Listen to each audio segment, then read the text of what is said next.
Avec Nicolas, ce matin, nous nous penchons sur le secteur automobile. Mais avant de parler des mesures qui vont être annoncées par Bruno Le Maire, un mot sur Sandouville quand même, parce que l'usine Renault de Sandouville devait rouvrir entièrement hier. C'est fermé. Et on a su finalement ce qui s'était passé avec la CGT. Eh oui, c'est pas du tout un problème de sécurité sanitaire et de protocole. Tout a été parfaitement respecté. Tous les syndicats. C'est ça qu'on avait dit. C'est-à-dire qu'il y a on avait dit les mesures de sécurité ne sont pas respectées. À part que tous les syndicats autres que la CGT ont dit, mais non, en fait, c'est plutôt bien respecté. Je me sens mieux à Sandouville qu'au supermarché, disaient certains.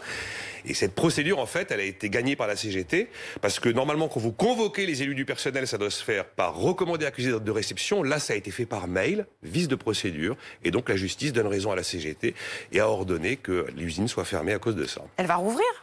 Il y a une procédure judiciaire, il y a un appel, bien sûr qu'elle va rouvrir. Mais vous avez quand même 1900 salariés et 700 intérimaires qui sont à l'arrêt pendant une semaine. Alors, les mesures d'urgence. Donc, le ministre de l'économie, Bruno Le Maire, prépare celui de la filière automobile, mais il a posé ses conditions. C'était d'ailleurs hier matin sur BFM Business. Quelles sont ces conditions? La première, des voitures plus propres demain. La deuxième condition, c'est d'avoir des constructeurs qui soient plus compétitifs. Et la troisième, c'est je vous aiderai, mais je veux des relocalisations de production sur le sol français. Et c'est ce point des relocalisations qui a beaucoup fait réagir. Ah bah oui, il y a ceux aujourd'hui qui imaginent que le post-Covid, c'est la fin de la mondialisation, la fin du capitalisme et du Made in France 100%. Je pense qu'ils seront déçus. Il y a ceux qui vous disent, il y a quand même des oppositions dans ce que dit le ministre. Il veut de la compétitivité en France, mais il veut des relocalisations.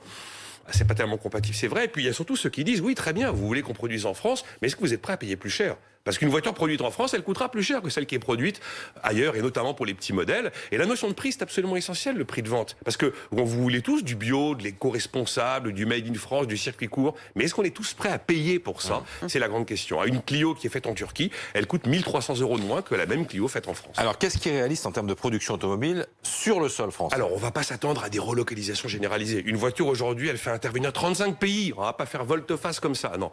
Il y aura même d'ailleurs sans doute peu de relocalisation. C'est-à-dire, on retire des activités à l'étranger qu'on rapatrie sur le sol français, mais il y aura peut-être de la naissance de production industrielle, notamment dans les voitures électriques ou les voitures hybrides. Et puis, on peut s'attendre à des raccourcissements des chaînes d'approvisionnement pour éviter les ruptures. Ça, c'est vrai. Après, il y a quand même des réalités à avoir en tête. OK, on veut produire en France, on veut de l'industrie en France, mais dans ces cas-là, il va falloir baisser la pression fiscale qui pèse sur la production.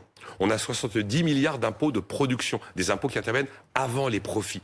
Les Allemands en ont 14 milliards d'impôts de production. Donc, si on veut être compétitif, il faut s'en donner les moyens. Et puis, faire plus de production industrielle sur le sol français, ça veut dire qu'on multiplie minimum par 5 le nombre de robots. C'est une des grandes différences avec les pays industriels. Et surtout, on évite de proposer de les taxer comme on l'avait fait lors de la dernière présidentielle. Ouais, merci Nicolas.